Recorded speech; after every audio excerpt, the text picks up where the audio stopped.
Suman TV ప్రేక్షకులకు నమస్కారం అండి. నేను మీ వెల్లి చక్రధర్. ఇవాళ మనం సిస్టమాటిక్ విత్డ్రాయల్ ప్లాన్ గురించి తెలుసుకుందాం. చాలా మంది వ్యూవర్స్ అడుగుతున్నారు, ఒక ఎస్డబ్ల్యూపీ గురించి కొంచెం బాగా చెప్పండి, అర్థమయ్యేలాగా అంటున్నారు. ముకుందా జ్యువెలర్స్ తెలంగాణలో మొట్టమొదటి ఫ్యాక్టరీ అవుట్లెట్ మన కొత్తపేటలో ఫిబ్రవరి 14న గొప్ప శుభారంభం. కాబట్టి మనం దాని గురించి కొంచెం అవగాహన పెంచుకుందాం.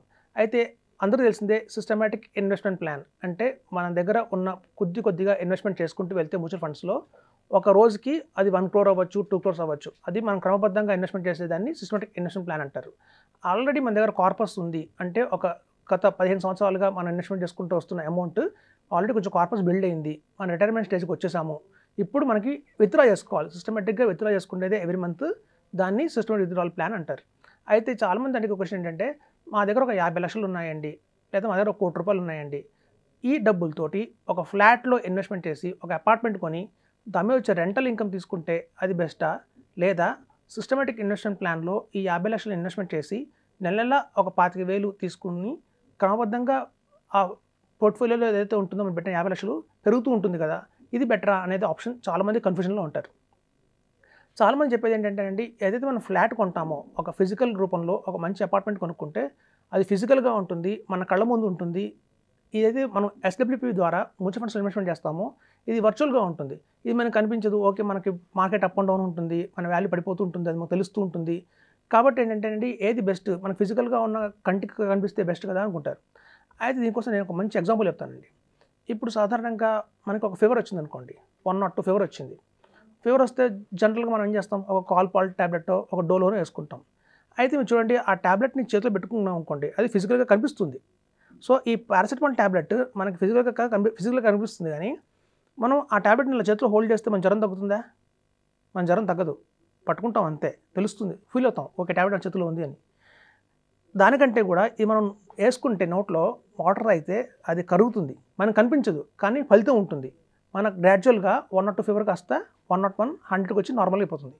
సో కాబట్టి ఏంటంటే ఈ ఎస్డబ్ల్యూపీ కూడా అంతే. సిస్టమాటిక్ విత్డ్రాయల్ ప్లాన్లో మనకు కనిపించట్లేదు ఒక అసెట్, ఓకే నాకు 50 లక్షల విలువైన ఆస్తి లేదు అని మనకి కనిపించట్లేదు, కానీ కంటికి ఆ రూపంలోనే మనకి ఆల్రెడీ స్టాక్స్ అనేవి అలాట్ అయి ఉంటాయి, ఫండ్స్లో పెట్టుంటాం. కాబట్టి అలా పెట్టిన ఫండ్స్లో నుంచి మనకి ఎలాగైతే రెంట్ వస్తుందో క్రమబద్ధంగా ఇందులో కూడా మంత్లీ మనం విత్డ్రా చేసుకుంటే మనకి రెంటల్ ఇన్కమ్ లాగానే వస్తుంది.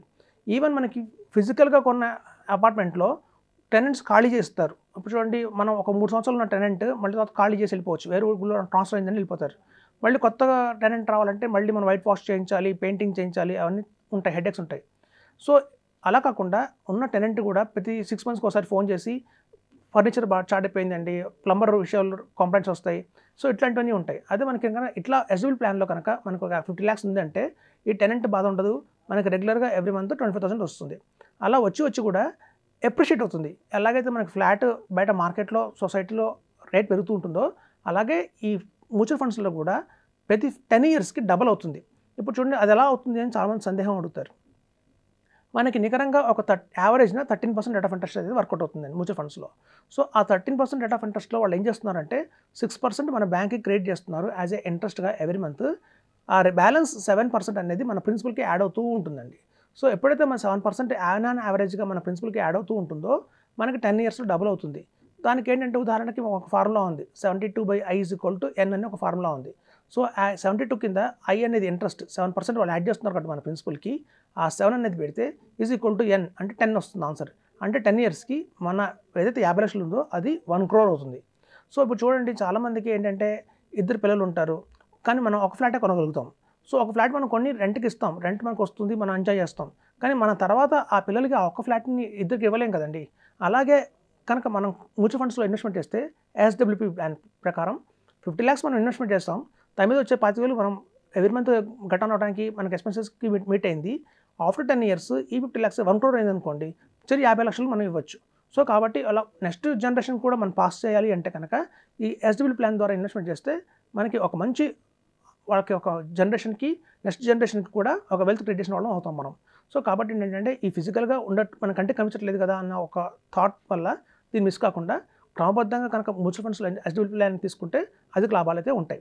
అయితే చాలామంది చేసే పొరపాటు ఏంటంటే ఈ సిస్టమాటిక్ విత్డ్రాయల్ ప్లాన్లో ఇప్పుడు చూడండి, ఒకే ఫండ్లో పెడతారు. అంటే వాళ్ళ దగ్గర ఒక 25 lakhs ఉంటే 25 lakhs తీసుకెళ్ళి ఒక ఐసిఐసి ఫండ్లోనో, ఒక హెచ్డిఎఫ్సి ప్లాన్లోనో, ఒక ఎస్బీఐలోనో పెడుతున్నారు. అలా కాకుండా తీసుకున్న ఉన్న ఆ 25 lakhsని అట్లీస్ట్ ఒక 3 ఫండ్స్లోకి మీరు డివైడ్ చేయాలండి. ఒక మంచి ఆ రోజు ఉన్న మంచి బ్యాలెన్స్ అడ్వాంటేజ్ ఫండ్స్ తీసుకొని వాటిలో కనుక డైవర్సిఫై చేస్తే 3 మీకు ఏమవుతుందంటే ఒక ఫండ్ పర్ఫార్మెన్స్ ఎక్కువ ఉన్నా ఒకటి తగ్గినా మీకు యావరేజ్గా మంచి రిటర్న్ అయితే వస్తుంది. ఇప్పుడు చూడండి, మనం సపరేట్గా 3 చెక్లకి వెళ్ళాలి, 3 బ్యాంకులకు వెళ్ళాలని సంబంధం లేదు. ఇప్పుడంతా ఎందుకంటే టెక్నాలజీ వాడుతున్నాం కాబట్టి మీరు ఎన్ని ఫండ్స్లోని దాన్ని డివైడ్ చేయడానికి ఈజీగా అవుతుంది.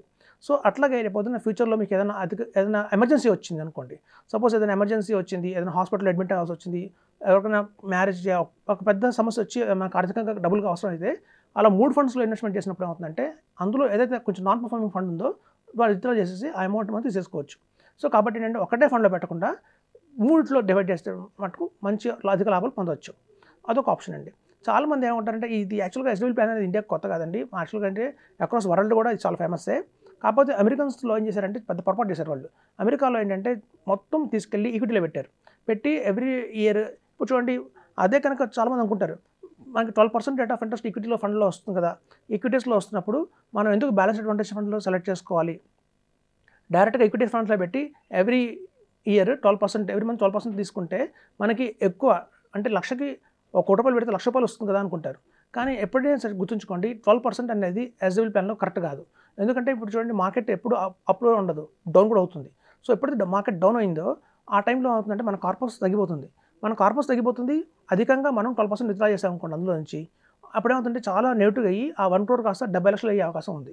కాబట్టి ఎప్పుడు కూడా గుర్తుంచుకోండి, సిస్టమేటిక్ విత్డ్రాల్ ప్లాన్స్ ఏవైతే ఉంటాయో ఎస్డబ్ల్యూ ప్లాన్స్ మీరు తీసుకుంటే ఎయిదర్ బ్యాలెన్స్డ్ అడ్వాంటేజ్ ఫండ్లో తీసుకోండి, లేదా ఈక్విటీ హైబ్రిడ్ ఫండ్స్లో తీసుకోండి, లేదా మల్టీ అసెట్ ఫండ్ అంటారు వాటిలో తీసుకోండి. అంతేగాని ప్యూర్ ఈక్విటీ ఫండ్స్లో మాత్రం ఎప్పుడు కూడా మీరు ఎస్డబ్ల్యూ ప్లాన్ తీసుకోకండి. అదొక సమ్ రూల్ గుర్తుంచుకోండి. నెక్స్ట్ ఏంటంటే అధికంగా మీరు 6 to 7% మాత్రమే రిటర్న్ తీసుకోండి, కానీ 12% అని మీద విత్డ్రా చేయకండి. అలా 12% విత్డ్రా చేస్తే ఏమవుతుందంటే మీ ప్రిన్సిపల్ కూడా డ్యామేజ్ అయ్యే అవకాశం చాలా ఉంటుంది. కాబట్టి సుమన్ టీవీ ప్రేక్షకులకి ఎస్డబ్ల్యూ గురించి బాగా అర్థమైంది అనుకుంటాను. థ్యాంక్స్ అండి.